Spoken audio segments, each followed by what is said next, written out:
Welcome in, friends, to Fantasy Pros. This is the Fantasy Football Podcast. I'm Chris Welsh, and today we're talking ranks, but we're also talking tiers. Ranks and tiers, some early round advice, positionally at quarterback, running back, wide receiver, and tight end, asking the big questions, and how important are tiers versus ranks? Well, let's discuss that. We've got Derek Brown from Fantasy Pros and my best friend, Scott Bogman, both in the house. We're going to be breaking this all down. Should be a very fun conversation. D-Bro, how important are tiers, do you think? Because rankings lack nuance, because people get like, well, why do you have 7 over 8? Like that's usually, that's how they sound when they say it. Like, I can't believe you can have, but tiers can provide some of the proper nuance to the discussion. So that is what our main focus is today. And how important do you think that context is when talking about ranks? Well, just another important distinction here. We are talking about rankings tiers and not what all Pittsburgh Steelers fans are going to be shedding throughout the season. So just to point that out there. Says the Saints fan? Oh, hey, dude, no, I'm not a Saints fan. I'm just about my fandom. It is gone. It is gone until Mickey Loomis and the other parts or pieces are gone. Because you've already cried your tears. Or had my rage, however you want to decide it. But dude, getting back to it, like tiers are very important. I think when you're looking at drafting and you're setting up your team and your team build and you're going through it, and you're saying, how am I dividing up the ranges of outcomes for these players? And that's how I divide up my tiers.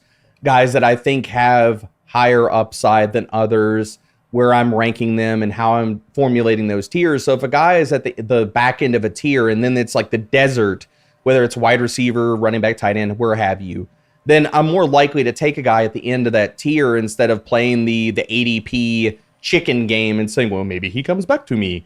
I don't like to play that game. So I'm more likely to take the guy that's at the last part of a tier. And that's where I think tiers are very important, because you never want to get to a spot. Like, what's the worst thing you can happen when you get into a draft? You freak out, you freeze, the 20 or 30 second clock gets you, and you auto draft. So if you're looking at like ranges and tiers of players and saying, all these guys, there's not much difference between wide receiver 15 and 20, I'll take the guy at the end. That's fine. And also the other worst thing you could do is not be hooked up to Fantasy Pros and the draft simulator and all of the draft assistant. Make sure you guys are locked in there. Boggs, kind of same thing. We can just do it really quick. Yeah. Where it's like, the one thing I think that really helps in the understanding of tiers, because we've done a lot of talk about ranks on this channel, and you guys can go and check out all the great episodes we've done, but tiers kind of gets thrown back a little bit, is as I do think the conversation of tiers, if you're accepting of it, helps in not freaking out. Like, I'll freak out in drafts, and it's like, I just lost a singular player, and you're just throwing stuff and kicking the desk, and then all of a sudden you do get auto-picked. Tiers can kind of help provide, taking a little bit of that sting away if you understand, all right, yes, I didn't get my target in here, but we still have 3 guys in this range. It's not like a complete 1-for-1, but I really can and do think it's going to help the process for a lot of people. And tiering, and you know this about me, Welsh, we've talked about this for years. I don't like overall list. I think tiering by position helps you not only understand the depth of the position in its entirety. Do I need to take these guys early because I hate the depth late? But it also helps within the realm of where you're picking specifically early, which is what we're going to be talking about today. So, not only do the tiers help okay, I don't have to panic because I still have 2 guys I like here, but they also tell you, okay, look, this was the last guy in my tier. He got taken 1 pick ahead of me. I can now move on from this spot or this player, whatever it is, in the draft, and I can adjust moving forward. You don't have to have that internal panic, even if the clock is ticking, because you know that you're all set. Tiers can be very personal, right? You make your own tiers. You make it the way you want it. This is the way how, the experts see it kind of together. And I like doing my own tiers because I can set the stage. I know where to draft. It's so much better than an overall list to me. You guys want to go fantasypros.com/rankings. You can check out all the different formats. We're going to be using half PPR today. And on those rankings, you will see said tiers. And it will, and people can change in your own personal rankings. The experts can, if they want to get into the tier-based stuff. This is going to kind of dictate all of the ECR stuff, what those tiers look like. So you can peruse, check it out for yourself, and follow along. Now, before we get into everything, prior to the show, over the last couple hours that we're doing this, I think this is going to be some of the first podcast-related reaction we've had on Fantasy Pros. But we have 2 big kind of breaks in the wide receiver market, and it had to do with court cases with both Rashee Rice and Jordan Addison, and they came like within an hour, I think, of each other. Let's start with Rashee Rice. It was reported, an ESPN source, I think this was Schefter putting it out there, that we were expecting this to be in January, by the way, that a Dallas County judge sentenced Chiefs wide receiver Rashee Rice to 5 years probation and 30 days of jail time that can be served over the next 5 years for his role in a multi-car crash. And the expectations that followed that is that he is going to serve a multi-game suspension this year. So many people were not going into this thinking that the suspension was going to be served this year because of the January court date. I mean, let's be thankful that this isn't a month from now when drafts are really, really close. So we are getting this news. We can kind of react. D-Bro, quick reaction. Rashee Rice, likely in the very near future, we're going to hear what that is.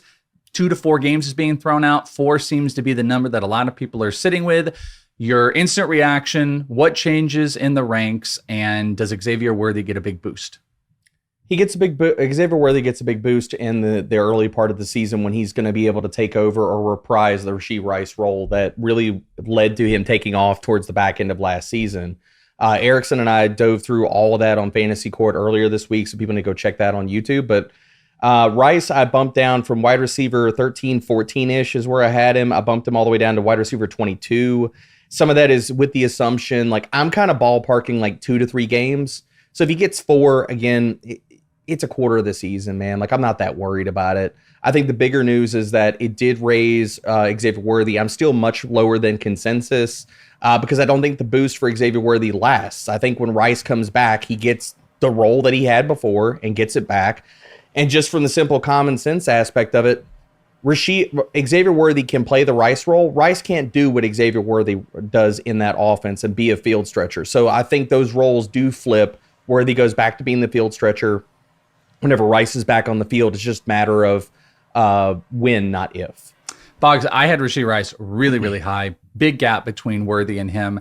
Same. I moved Rice even further down because I'm assuming 4 games, and I'm not. I mean, I appreciate you're not too worried about it. I can't dismiss 4 games. That's massive to have a high draft investment for a guy that you know is going to miss 4 games right out the chute. I think that has to be accounted for. And I put him into the lower 20s, and I moved Worthy ahead of him now. So I moved Worthy up. I want to say I think I put him around 20 or 21 or something like that. Bog, same kind of quick reaction. Where does Rice move down for you, if at all much? And how far does Worthy move up? Yeah, I had Rice at 22 already. And that was mainly not for the suspension, but is he going to start the year on the PUP? I mean, probably now, right? Or maybe not to serve his suspension. I don't know how that really works. So I'm not interested in Rice. I'll say that. I'm going to have him down at like 29, which means I won't get him in any draft. I had Worthy at 25, which means he'll go ahead of Rice. Maybe I'll move him up a couple spots. Like I could see maybe him, you know what? I probably won't move him. I have him behind Sutton. I have him behind Flowers. I have him at 25, which means 24 now that I'm moving Worthy down. So I won't, or Rice down. I won't be moving Worthy too much. I think there's too many different outcomes for Worthy. It could easily be hey, look, pretty good in the first half. Then they have to switch roles because Rice can't do anything else, like D-Bro just said. Or it could be like, hey, look, Rice came back. He's not as good coming off this injury. Worthy is great in this position. We're just going to leave him there, and he has an incredible season, right? There's too many realms of possibilities. So I still want Worthy as like my number 1 wide receiver 3 because I think he's going to have giant swings. Big thing is he's going to move pretty dramatically in ranks. So just be ready for that. We're all reacting here at Fantasy Pros. The rest of the rankers will. You're going to see a big drop. The other one, as mentioned, was Jordan Addison. So this is now that we're like, okay, this is happening. The quote was, after careful consideration of the charges against him and all the defenses, Addison decided to plead to a lesser included vehicular offense that they called wet reckless. That's a new one. Wet reckless is new to me, but as a result, he's going to have a fine. He's got to take some online courses. There's still a suspension that's expected, and I've seen like 2 games being floated around. It's going to be 2, then bargain down to 1. And that's a possibility. So are you not making any big adjustment on moves. Addison Boggs? Not moving him. Yeah, I have Addison right now like at where I have him. Addison at 32. I'm not moving him. Maybe, in fact, he might even go up. I mean, not because of the suspension, but there's guys I have ahead of him that I don't really like. So, Debro, you were shaking your head. Same thing. You're not making the big adjustment? No, if anything, I'll do this live on the show right now. I think you'll like this, Welsh. I had him at wide receiver 35. If we're looking at 1 or 2 games, I will push Juwan Jennings above him. So I'm dropping him to wide receiver 36. Juwan Jennings might not play any games. I don't like that much right now. Juwan Jennings doesn't want to be a Niner. Wants all I don't that know. money. Lots of guys getting magically paid the closer we get to training camps. Interesting. And all of that. Yeah, so a lot of wide receiver shakeup here. There's going to be some shakeup in the tiers. Like I said, you can count on where we talk about Rashee Rice. He's not going to fit into that tier and move off of it. But those are some instant reactions. Not as much of a move for Addison. Much bigger move for Rashee Rice. And, once we get some clarity on it, you had 4 games for Rice, 1 game for Addison. Maybe you're having a legitimate conversation. Who would you rather invest in this year? Jordan Addison or Rashee Rice? I don't think that's crazy out of pocket to ask. So we'll kind of continue following that one. All right, let's get into some tiers. We are going to be starting with running backs. We're going to give you the rank plus the tier, and then we've got some questions that we're going to just kind of be hitting on both of these guys throughout, which is going to, unveil some of their own personal ranks. So let's start with running backs, and let's start with tier 1. Bijan Robinson, Saquon Barkley, and Jahmyr Gibbs. Finn. We're done. That's it. That's the tier. Now, I will tell you, though, an interesting little tidbit was there was another running back in there just like a week ago. And we're going to talk about that in just a second. But here's the first question. Debro, we will start with you. Do you agree with the ECR at all corresponding spots for those 3 names? So do you believe Bijan 1, Saquon 2, Jahmyr Gibbs? Do you like those ranks? And maybe more importantly, do you like that they're all tier 1? I like that they're all tier 1. I will say that the one guy that I'm lower on here and that I do not have in that top 3 is Saquon Barkley. And I know people are going to hate that. I get it. But there was decline in his tackle breaking metrics. And we know Philly is going to throw more this year. It is not a question of if they will. It is a question of how much will they throw more. And so there's some regression that's baked in for Saquon without even discussing the volume that he incurred last year and how legendary that was. So I have Saquon at RB4. He is not in that tier 1 for me. I have Ashton Genty above him. Okay, well, a big thing is you actually that was like the third question on there, so you've kind of uncovered that one. So just letting everybody know is, do any of these guys belong in tier 2? You're right out the chute, agreeing that Saquon Barkley is a tier 2 guy.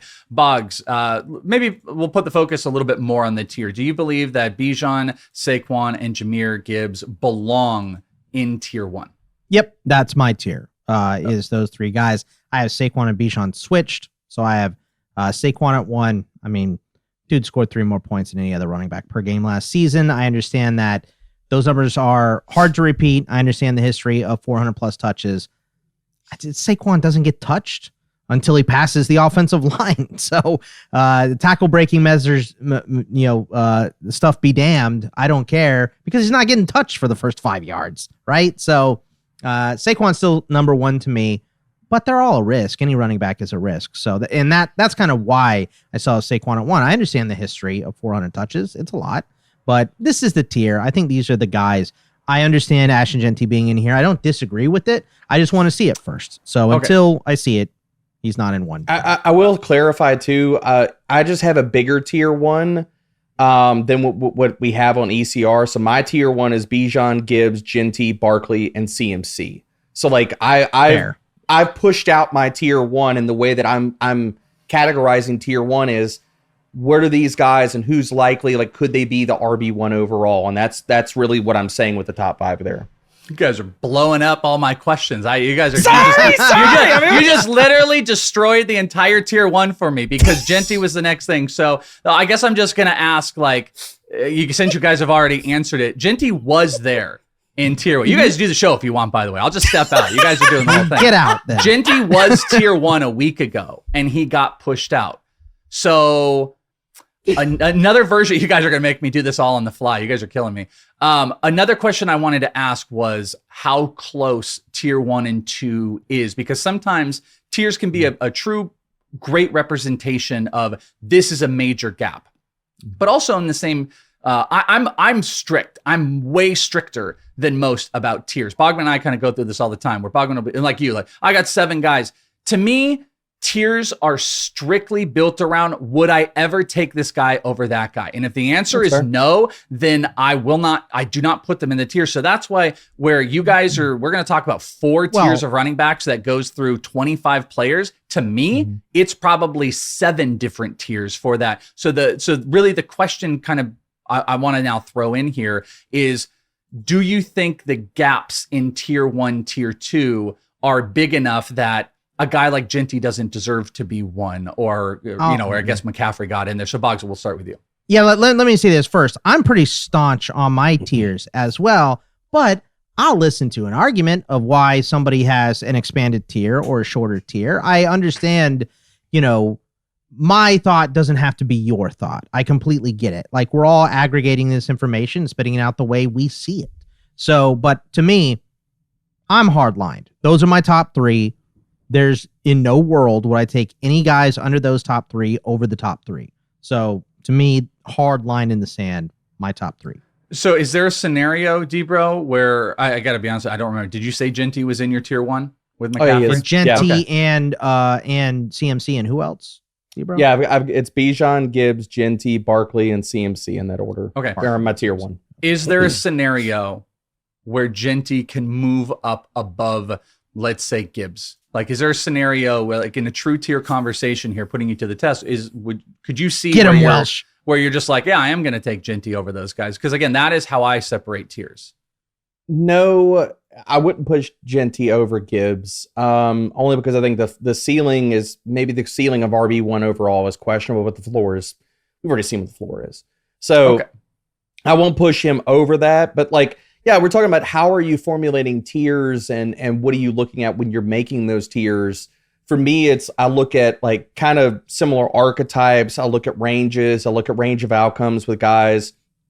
Like, is it upside? Is it okay? Like how I form my tier 1. Do you have a path to RB1 overall? And those top 5 guys, I think all have a path to possibly doing that. Now, Genty, offense around him, he's going to need to run hot with touchdowns. And I think that offense, which I think it can be with the Raiders, be better than people are expecting. While also mentioning the thing with Genty that I keep going back to, his pass game upside is still being slept on. Like how good he is as a receiver, how much Geno could check down to him, considering what that offense constitutes behind Brock Bowers. So that's why I put him in that same phylum with those guys as being like, look, he gets 12 touchdowns. He's going to catch more passes than people are projecting. Let's jump over to tier 2, and Bogman, I'm going to start with you when we get to it. So tier 2, as people can see, Ashton Genty is 4. We've got Derrick Henry, Devon Achane, Christian McCaffrey, Josh Jacobs, and Jonathan Taylor. So that's a pretty big grouping there. Obviously, you guys have some separators. Boggs, you are the tried and true here of you only have 3 guys into your tier 1. So I guess the first question is kind of a little bit open-ended, but do you think any of these guys in tier 2, obviously you're not going to say yes that they are in tier 1 because you said it's only the 3 guys, but yes, where do you think the deserved players that could jump into tier 1, who are they of this group? I mean, I think any of those dudes, could step into tier 1. I mean, Derrick Henry adds, a couple touchdowns or, cracks 2,000 yards again. He's right there. Achane just catches so many balls, right? And you have 111 targets out of this offense with Jonnu Smith leaving it. And those are all short passes because that was part of the strategy, was get the ball out of Tua's hands. So Achane may see even more targets this season. Malik Washington, Jalen Waddle might as well too. So I think there's a legit path. We've already seen Taylor be an RB1. CMC, obviously, if he's healthy, can be the best running back in the league. So you can easily squint and see any of these guys pushing themselves into RB1 territory, but they're just not going to be in there for me. Those top 3 guys are top 3. These guys are all kind of in the next group. And I love the depth of running back this year, so I have kind of a bigger tier 2. It's closer to like 10 players deep. So I'm not as staunch, but yeah, any of these guys you can squint and see it, but there's just no way I can do it right now. Debro, you said your top 5 had McCaffrey and Genty, and one player you did not mention was Devon Achane. In this question, instead of keeping it kind of where it is based on what you guys have unveiled, why does Devon Achane not get thrown into that tier 1? If you're throwing McCaffrey and you're throwing Genty in there, you've got Jonnu out, perceivably more reception upside for Achane. Obviously, this will be probably based on your rank, but what makes Achane not be a guy that can push a much bigger tier 1 for you? I mean, I think he's the guy that I was going to bring up here that could step into tier 1. I don't have him ranked in tier 1 only because as much as as many passes as he can catch, and with Jonnu leaving and stuff like that, his pass catching was still insane, and his receiving touchdowns that he had last year, I wonder if some of that, yeah, there's a case to easily be made that it goes up. There's also a case to be made that some of that regresses, because it wasn't it was Jonnu and Achane leading the way every single freaking week, and with their target shares and stuff, some of that is going to have to flow back to Tyreek Hill and Jalen Waddle. And if it does, then Achane's pass catching might stay either stagnant, maybe goes down a little bit, because those two wide receivers were just, they were ghosts for certain weeks. I think Jalen Waddle is too talented for that to be the case for the entirety of the season. And the offensive line for Miami is still a concern for me. Can he step into tier 1? Yeah, he's the name in tier 2 that I think can definitely step into tier 1. But some of those concerns are why I don't have him in tier 1. All right, sticking with tier 2, just these names, not your guys' ranks. Genty, Henry, Achane, McCaffrey, Josh Jacobs, Jonathan Taylor. Debro, we'll kick it right back to you to start. Where is the trap? Who is your trap tier 2 RB if you had to pick one? Jonathan I know Taylor. who Bogman's going to say. Jonathan Taylor. It's Jonathan Taylor.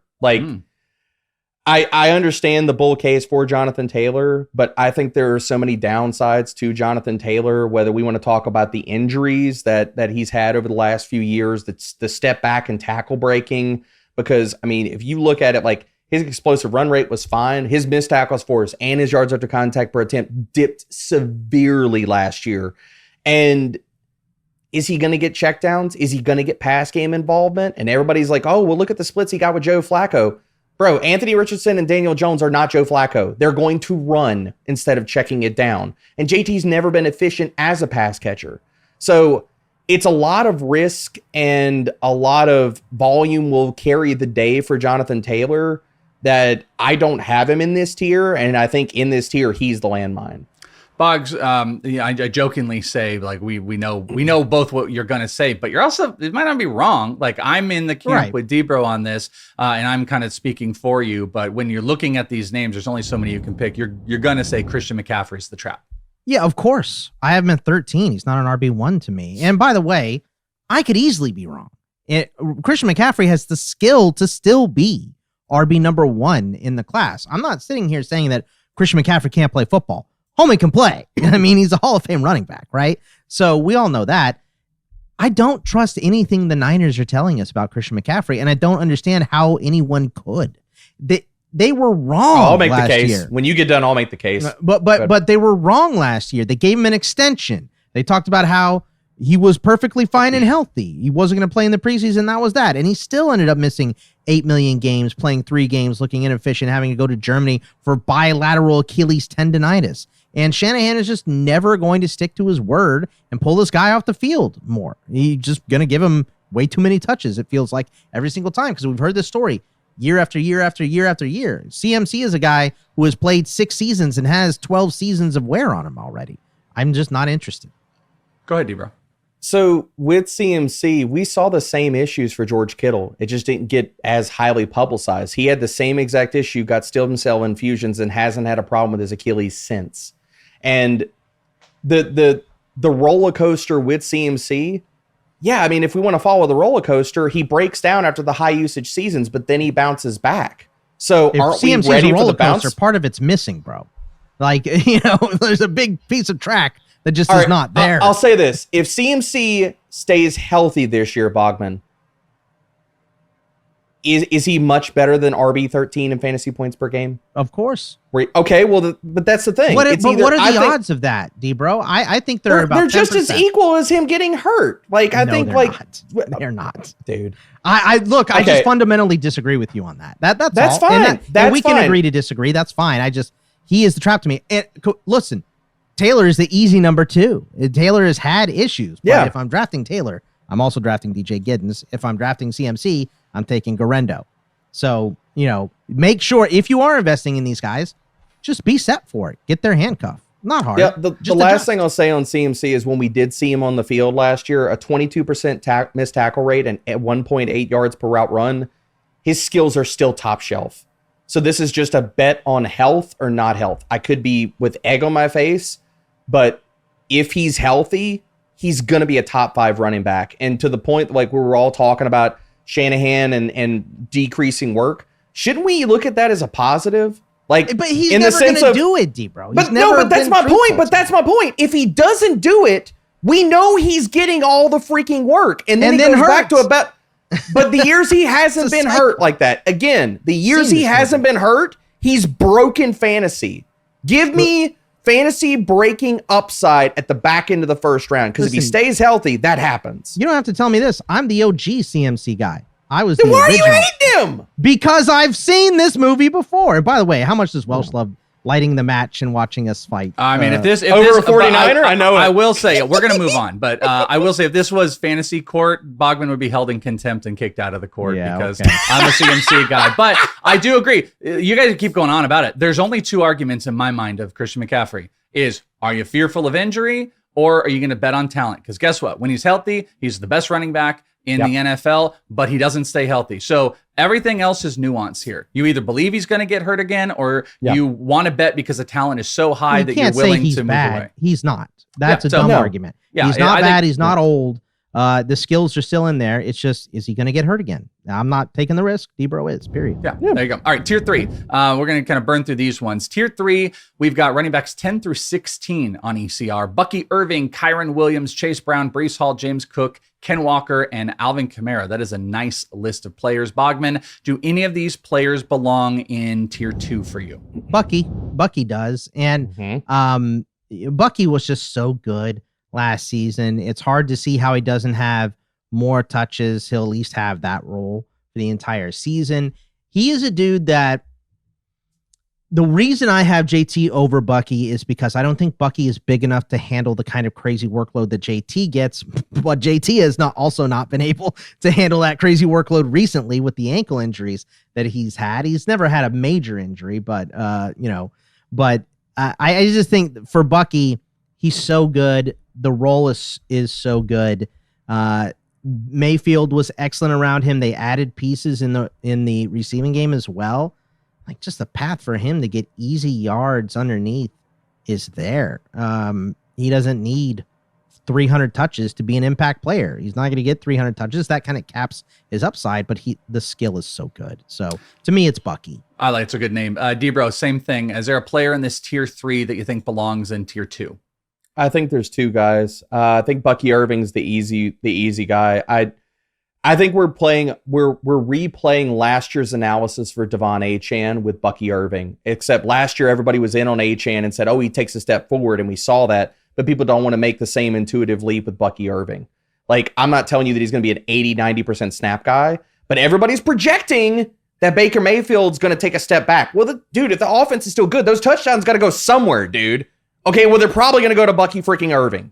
Then we're 40 touchdowns. He had never thrown for 30 before that. So we're ranking Bucky Irving too low, and I'll say Kenneth Walker too. The guy was RB12 in fantasy points per game last year. Now he gets a Kubiak running the offense. Now the offense is going to run more, and he's been one of the most efficient runners in the NFL. He has not been able to stay healthy. If he stays healthy this year, he coffin nailed everybody's takes about him being unable to catch passes. He was one of the most efficient running backs in the NFL as a receiver last year. Go look it up. Go check out my write-up. It's all in there. Kenneth Walker does not belong in this tier. Final running back one is, there's a lot of other tiers. There's a ton of others. I mean, we only got through 16 running backs. Tier 4 has got 17 through 25. This is most likely the range where one of these running backs is going to fit to this question. But Bogman, is there a running back that is below tier 3 that you would include into tier 3? So this could be someone, maybe you're just dramatically really high on. We all know what Debro's about to say. You know where I'm going. I need one guess to go which one he's going to go, which I'm excited about. But Boggs, anyone below tier 3 that you think should be in tier 3 or higher? Not really. I do think that the rookies could easily push into this group. So, and the guy that I've been highest on is obviously Omari and Hampton. Najee now is going to start on the NFI for camp with this eye injury from the fireworks deal or whatever.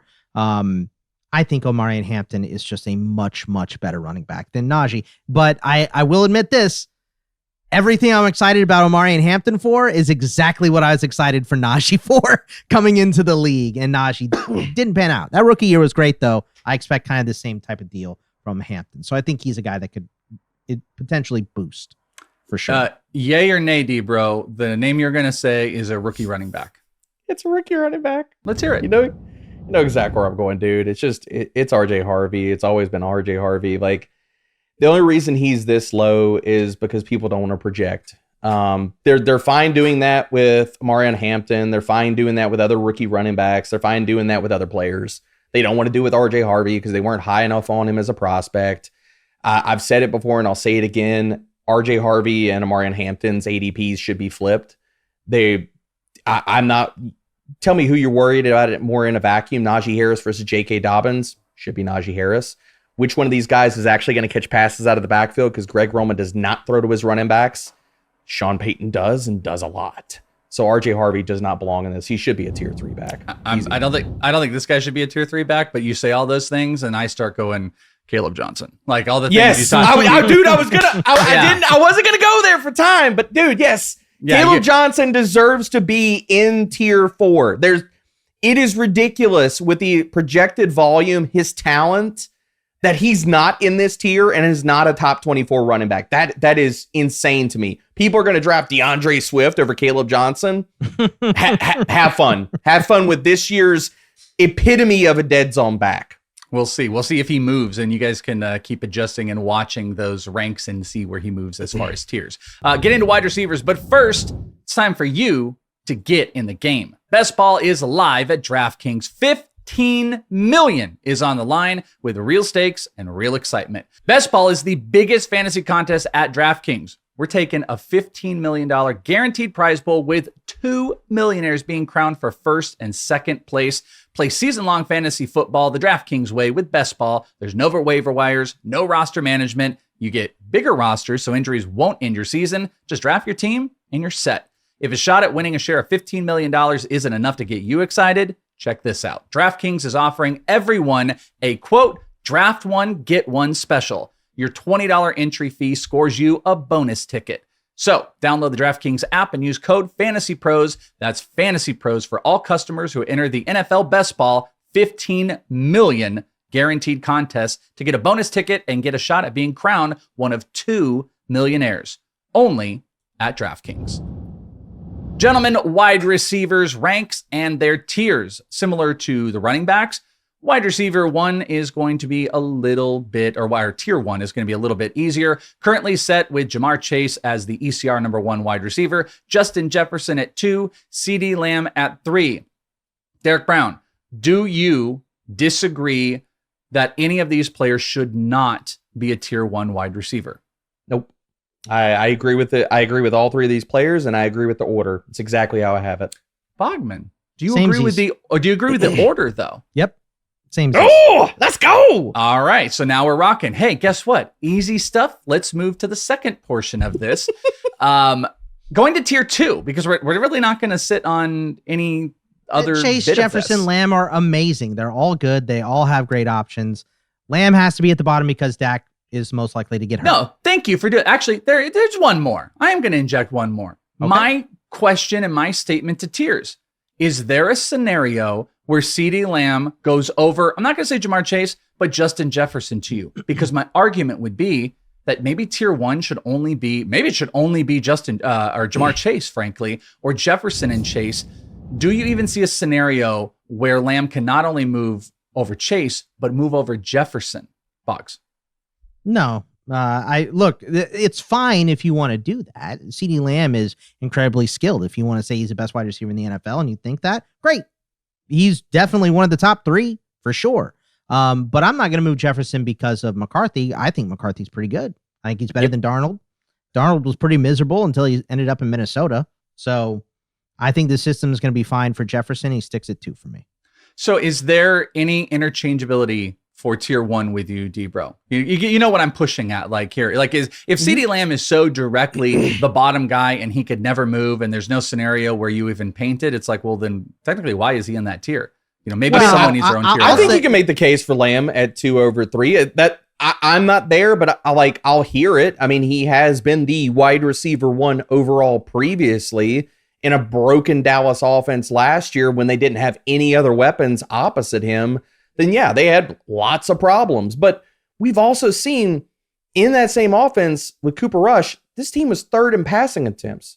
They're going to be top 5, top 10 again. And Dak back, like CeeDee Lamb still has wide receiver 1 overall upside, even over Chase. Like that could happen, man. So like, yeah, I'm fine if somebody wanted to put Lamb at 2 and Jefferson 3. That's not where I'm at, but I get it. Yeah, and I think the thing I should also clarify that gets missed in kind of what I'm saying as well is tiers also a perfect representation. It doesn't have to be 1-for-1 that you would take CeeDee Lamb over Jamar Chase. It also is an indicator of a production break. So right. So my art, and I think that's where you're probably heading to, because I was kind of being a little dramatic about it, wasn't making it clear. But like, yes, Lamb doesn't have to necessarily be better than Chase and you take him over there, but he can also be such a bigger gap between the next guy on this list. That would be Puka Nacua. And if he is valued at a level that is above and get you, let's say 95% of what the other tier 1 guys are, that's another little nuance of tiers. And I think that's kind of what you were pushing. To me, it's like, if you want to put Lamb in a tier of his own,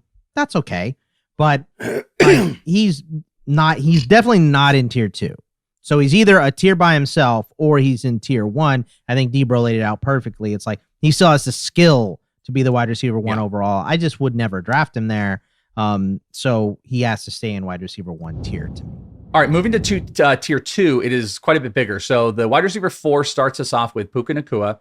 We've got at 5, Malik Neighbors, Amon-Ra St. Brown at 6, Nico Collins at 7, Brian Thomas Jr. at 8, and Drake London at 9. So that is a nice big tier of wide receivers that are in tier 2.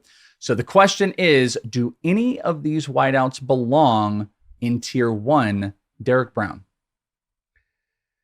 I think you can make the case for certain guys. Like I have my tiers set up a little bit differently. Like my tier 1 is just a long tier of like the top 8 guys that all I think have a path to wide receiver 1 overall. So okay, so then who would you pound the table for that should, if you have a much bigger tier, give me one player that you would. I'll give you my wide receiver 4. I'll give you my wide receiver 4 who is being undervalued here.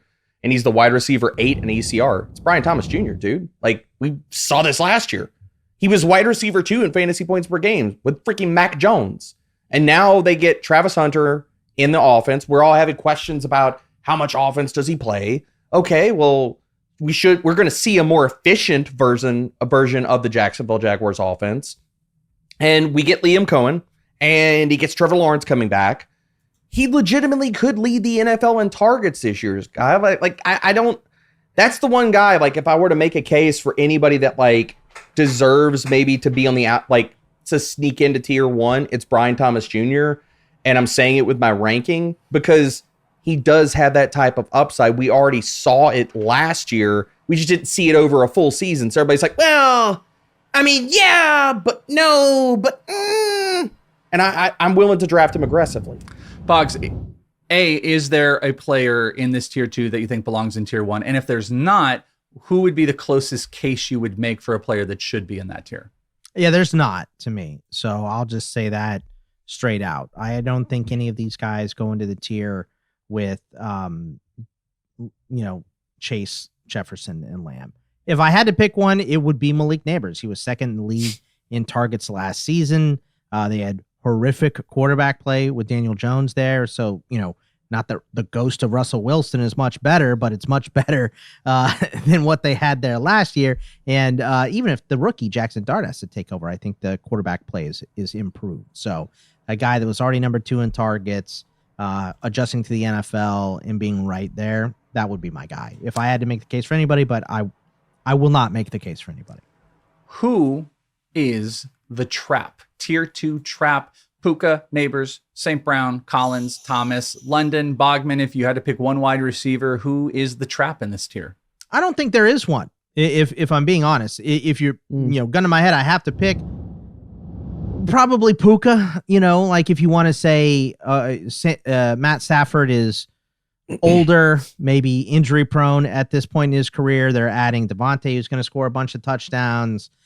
They added a lot to the run game in Jarquez Hunter. Blake Corum could easily have an expanded role this season. Higbee's back. Like, if you have to nitpick and choose one, maybe Puka, but I have Puka at 5. He's awesome. So I don't really think there is a trap here. D-Bro, which one is the trap? I'm with Bogman. I don't think there is a trap, but if I'm going to pick one guy out as I don't know if he pays off on his ECR, it's Malik Neighbors. And yes, I understand he had terrible quarterback play. I get that. I love the talent.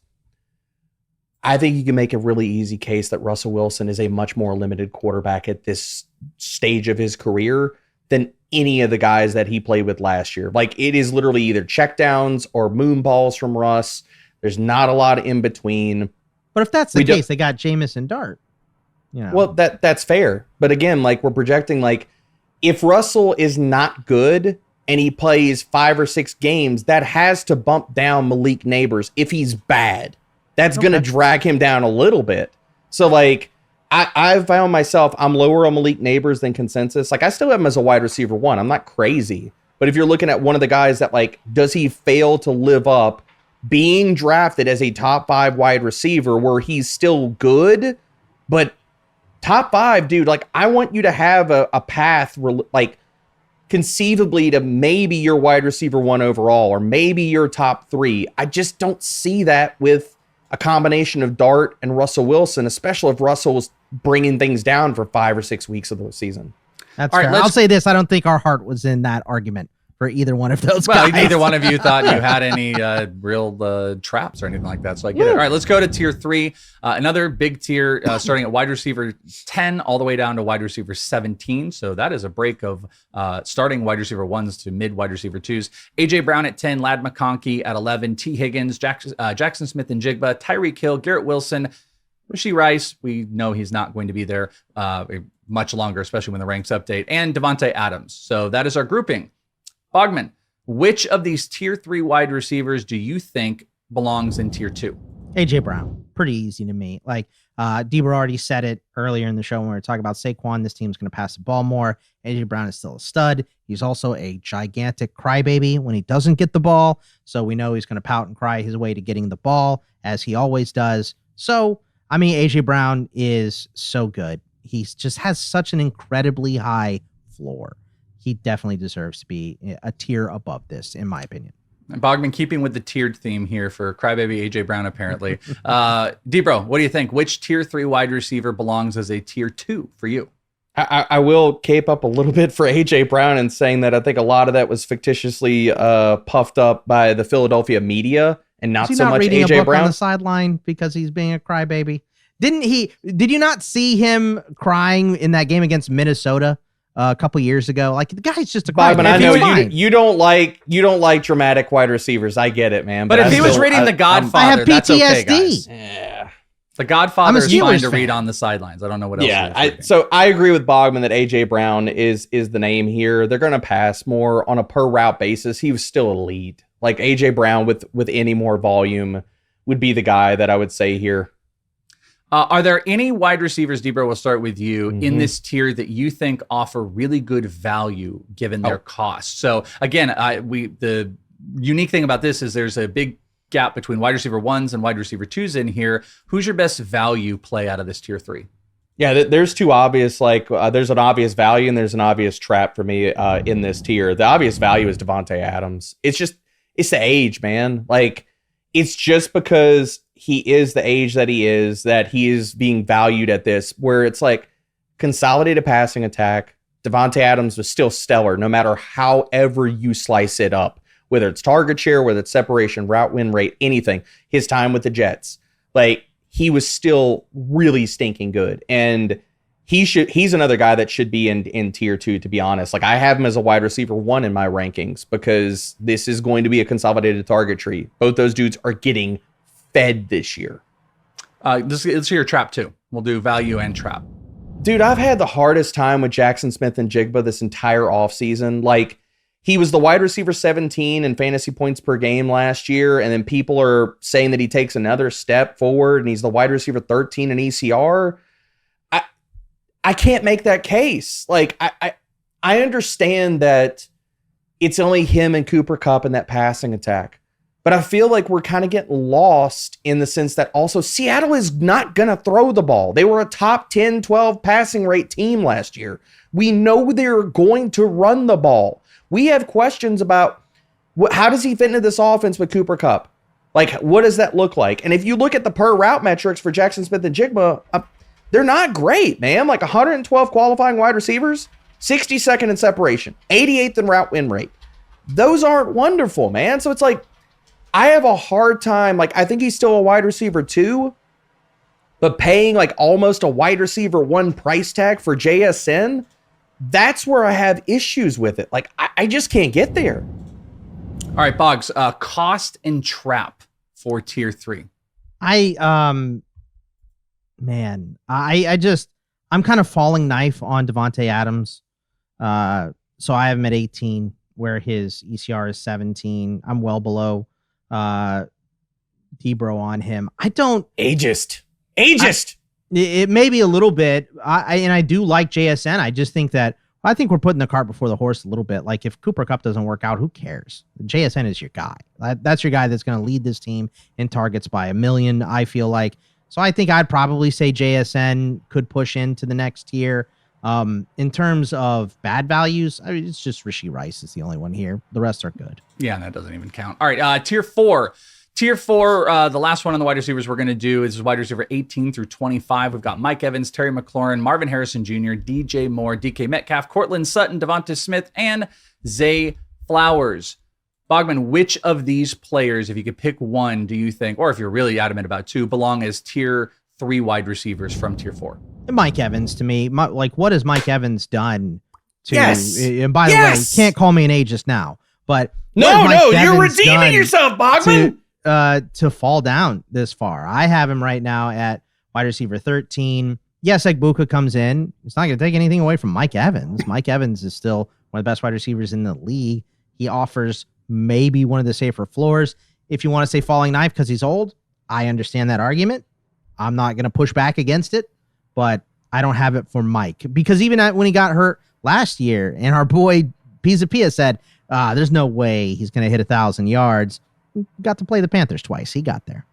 Bogman no longer the Leo DiCaprio of fantasy owners here, willing to put a little age up there. The Bill, not yeah. I'm in a lot of good movies.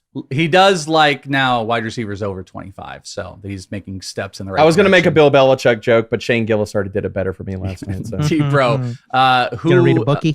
Who of these tier 4 wide receivers would you put as a tier 3? It's Mike Evans is the easy name here, man. Like he's never finished like over the last few years, wide receiver 10, wide receiver 10, wide receiver 13, wide receiver 10. Should I go on? Like, I don't, it's just the age. That's the whole reason. The only other name I'll bring up here, Welsh, because he's at the back end of this tier at wide receiver 24, but I've seen in a lot of best ball drafts, and I think this is going to happen in home leagues too, where Devonta Smith falls into the wide receiver 3 territory, and it is categorically, ridiculously wrong. Like, again, like just a player that has been so freaking consistent that it's lulled people to sleep. Like over the last 3 years, Devonta Smith has just produced as the wide receiver 15, wide receiver 20, and wide receiver 14 in fantasy points per game. He's a top 20 option, and now people are letting him fall down the board when the Eagles went legendarily run heavy last year. Nah. That's kind of your value and trap. Let's move to the last thing we're going to talk about in this tier is just anyone that's outside of tier 4 that you think deserves to be up. So this is going to probably speak to your guys' ranks here. Boggs, we'll start with you. Outside so tier 5, 6, 7, whatever it is that you think belongs higher. I'd put the rookies, Tet McMillan and Travis Hunter up into this group. I feel like the thing here with these guys is like Tet is just going to be peppered with targets. There's an opportunity for a number 1 in Carolina. The defense is still miserable. Like, it's way better than it was last year. It's like 50% upgraded to garbage, right? It was a steaming pile of you-know-what last year. Now it's just regular garbage. So Tet McMillan should be getting peppered with targets. Travis Hunter's skill is so unbelievable. It's just we need to make sure that he's going to get to that 75% snap rate on offense, right? Just somewhere in that neighborhood, and he's good. But I think both those guys kind of deserve to be in that group. Debro, the non-tier 4 wide receiver that should be. What do you got? It's Tedero McMillan. Bogman and I are holding hands here. Like, it is easy Tedero McMillan. Like, I have him as a top 24 wide receiver in my rankings for everything that Bogman said, and I'll throw this on top of it as well.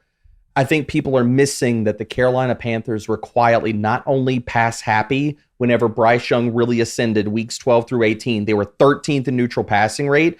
You look at the overall complexion of their season, this was an offense that was 4th in red zone passing rate, 10th in passing rate inside of the 10-yard line. Tedero McMillan has double-digit touchdown upside this year, and he has a wide-open target tree where he can assert himself as the clear wide receiver 1. His upside is ridiculous this year, and people are sleeping on it because it's Carolina, and they were low on this wide receiver class, and a lot of people, myself included, were low on Bryce Young, but I'm coming around to it, man. Ted's going to crush. All right, let's do some quick hits at quarterback and tight end, and then we'll finish the bad boy off with just a couple overall takes, so we'll just get some quicker reactions. And I'm also going to just give you out the tier. So let's start at quarterback. At quarterback, you've got Josh Allen, Lamar Jackson, Jaden Daniels, and Jalen Hurts. That is tier 1. Tier 2, Joe Burrow, Pat Mahomes, Baker Mayfield, Bo Nix, Kyler Murray. And then tier 3 is 10 through 17, Justin Fields, Brock Purdy, Caleb Williams, Justin Herbert, Dak, Goff, May, and Jordan Love. Those are 17 quarterbacks that represent 3 tiers. So, a couple questions that we will start with. Bogman, should Joe Burrow be a tier 1 quarterback, or do you think he is a step below these guys, even though he did finish as quarterback 3? No, he belongs in tier 1 to me. And I understand that he is the one guy in this tier without rushing upside. I get it. If you want to put him in the second tier because he doesn't have that, I understand. But they have to pass a million times because the defense is still miserable and they made no improvements on it this year. In fact, it might be worse. Like, Trey Hendrickson is holding out. They're not signing Shamar Stewart. Sam Hubbard retired. They have no pass rush. They're going to have to go point for point with everybody. That's why Chase remains number 1 to me, and Burrow belongs in this tier.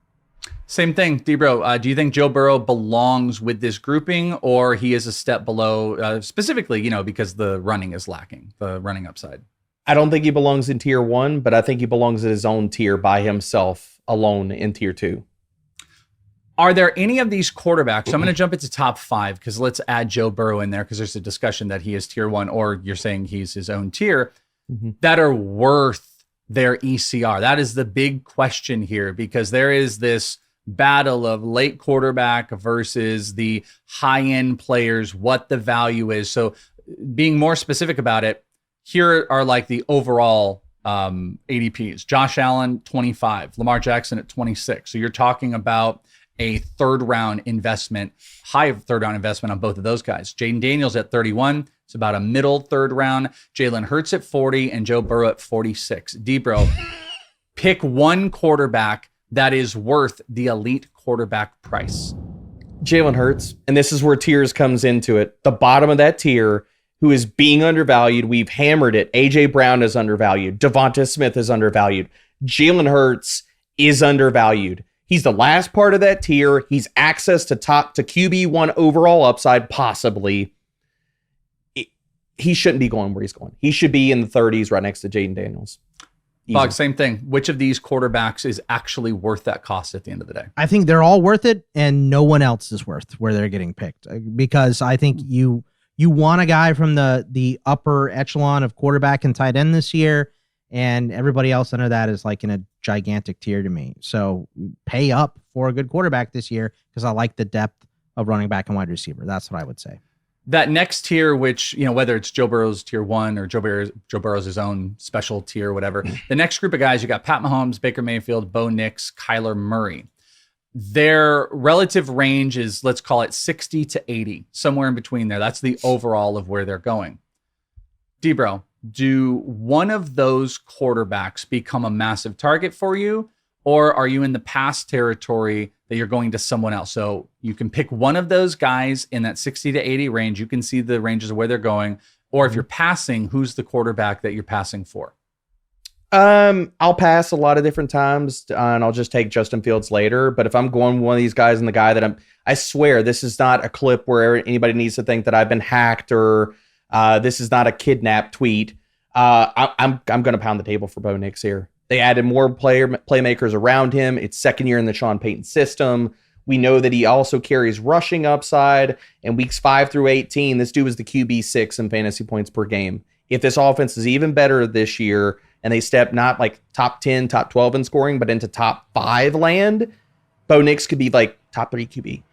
It's an interesting group because it's like Mahomes, you just lost your number one target again, or arguably whatever you want to say, Rice or Kelsey for that. Baker Mayfield has a lot of lack of trust in you guys, talking about him not doing it before. Then you've got 2 high-end running quarterbacks where Kyler Murray has just never lived up to it with Marvin Harrison. And then there's just Bo Nix just throwing to 700 different wide receivers, no one that's ever doing anything. It's an interesting group there. So Bog, 60 to 80. You're picking one of those quarterbacks, or, you've kind of alluded to no one else is really worth it. Are you so dramatically passing that, if you are, what is that late quarterback you're targeting? It's whichever one falls the most.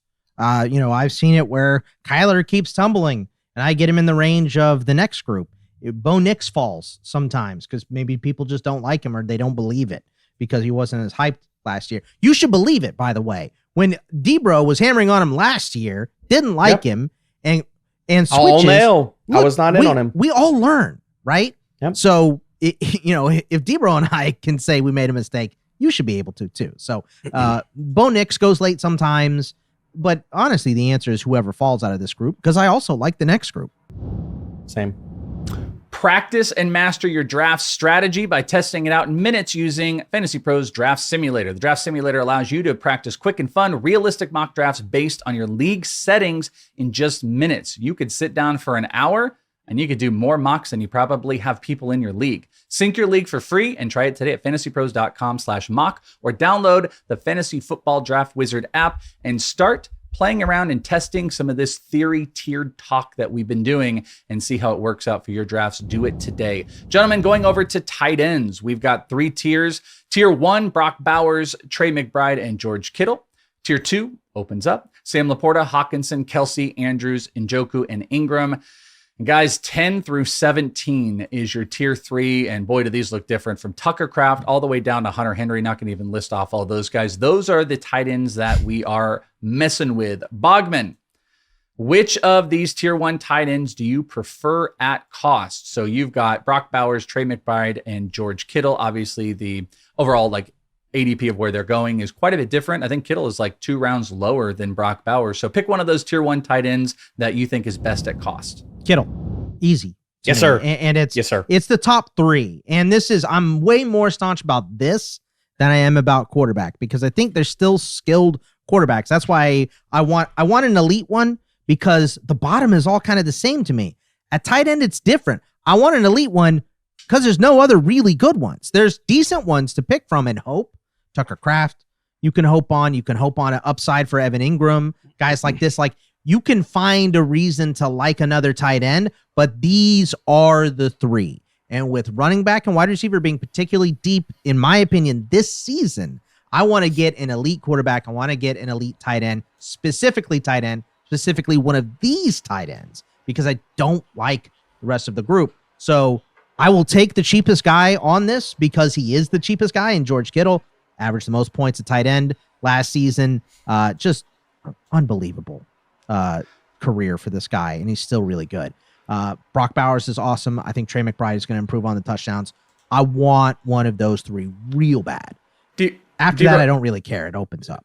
Debra, since you agreed with the Kittle thing, do you think it's a silly move paying a mid-second round or high second round cost on Brock Bowers, knowing that you can get George Kittle in the 3rd or 4th round? Yep, easily. I'm not drafting much Brock Bowers because of the price tag, because I have Trey McBride ranked over him. And this is not an anti-Bowers take. Like, I love Bowers, but I'm not willing to pay the ADP of getting him when I can get McBride, touchdown swing back in his direction. Dude, he could be a league-defining player this year. He could be Kelsey, and we're all wondering why we didn't draft Trey McBride in the 1st round after this year. George Kittle. Just to put this really, really simple for people, we're drafting the tight end 1 in fantasy points per game last year as the tight end 3. Like, does that not give anybody any kind of pause and say, like, shouldn't we look in the mirror and say, what in the ever-loving heck are we doing here? So, yes, I will take the discount. All right. On the tight ends, you guys are both kind of like locked into elite. If you miss out on elite, give me a target and a tier, Debro, that you are jumping into in the tight end range. Tier 2 is quite big. I would assume you would hope it's going to be from that range, but tier 2 or tier 3, give me a tight end target if you don't get the elite guy. My tight end strategy is very condensed this year. It's a lot of McBride, it's a lot of Kittle, and it's a lot of Evan Ingram and Mark Andrews. I just think that they have the target upside and the talent to step back into or be in that top 3, top 5 conversation. You look at Evan Ingram, I mean, it's just a clear pathway, man. Like, he could lead the team in targets this year over Courtland Sutton. And after that, like, what are we talking about? Part-time players surrounding him, and we've seen top 5 upside from Evan Ingram already in his career. Yeah, lock me in on that. And Mark Andrews, man. Like, after he recovered from the tightrope procedure and the automobile accident that he sustained in camp, then the back half of the season, all of his numbers basically doubled. And towards the back half of the season, I can't remember where my cutoff was. I think it was like week 9 or week 10, something like that. He was the tight end 5 in fantasy points per game. So, yeah, everybody got burned and they were like, oh, no, like Isaiah Likely. Yeah, how long did Isaiah Likely season last? Was everybody so happy they paid up and blew all the fab on that last year? Come on, man. Like, it's ridiculous. So those are the 2 guys that I love. Yeah, Ingram is also my pick in that one. Bog, same thing. If you don't get those elite tight ends, I've drafted with you. You've drafted a million times, getting them and not getting them, and it's been disasters. But you don't get the top guys. Who is the targeted tight end? Probably Tucker Kraft. Like, he's the top of my next. It's a good shout out. Real good shout out. I don't want to draft Kelsey or Laporta or Hawkinson or Andrews. They're all going too high. I don't have a lot of trust on Ingram. I understand the argument. I love it, Debro. It's a good case that you lay out for Ingram. I'm just not into him. So to me, it's Tucker Kraft or it's a rookie. Loveland or Warren. Probably Loveland, because I just don't know what the QB situation is in Indy. So, but I think Loveland pushes Kmet, and I think Kmet's pretty good, but I think Loveland pushes him out real fast. Dude, Kraft has the talent upside to lead that team in targets. If they were to commit clear to number him, 1 there either. Exactly. Like, he's the guy, if you want to wait on tight end, he's the guy you need to circle your draft board for, because he's the guy at the end part of, he has the athleticism, he has the ambiguous target tree, he has the talent that if LaFleur would just quit with all of this committee wide receiver BS that he runs out there every single freaking week and committed to Tucker Kraft, give him 80 to 90% route per dropback, feature this dude with like a 20% first read share, that's the guy that could step into top 5 production. Ranks and tiers, my friends. You know what I would love to hear from you guys? Put it in the comments below. What is more important to you? The numerical rank from 12 to 13 to 14, or guys being in the tiers? Are you more appreciative and paying attention and locked in more to tiers or the actual ranking? We know a lot of you are going to say ranking because of the screaming and yelling about your favorite guy being up or down. But you guys can let us know, what do you love, the rank or the tier? And what was maybe the most egregious player that needed to be up or down in a tier? Drop those in the comments below. It's also your guys' opportunity to take everything we've talked about and experiment with it in the mock drafts, fantasypros.com/mock. You can practice early strategies, some of this tiered based drafting if you want to do it.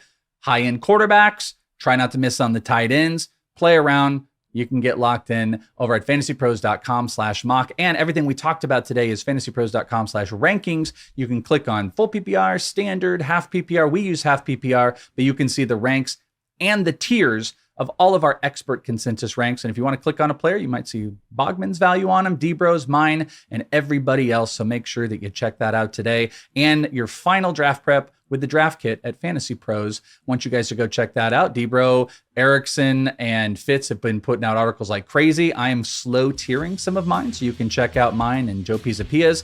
So go and do it today. Get the best draft prep with the draft kit from Fantasy Pros. Bogman, Debro, you guys didn't punch each other in the face. You guys got through it, even though Christian McCaffrey got heated. Loved having you on. Loved chatting with you guys. I know everybody else did. And thank you guys and everybody else for hanging out with us right here on Fantasy Pros, the Fantasy Football Podcast. We'll talk to you next time.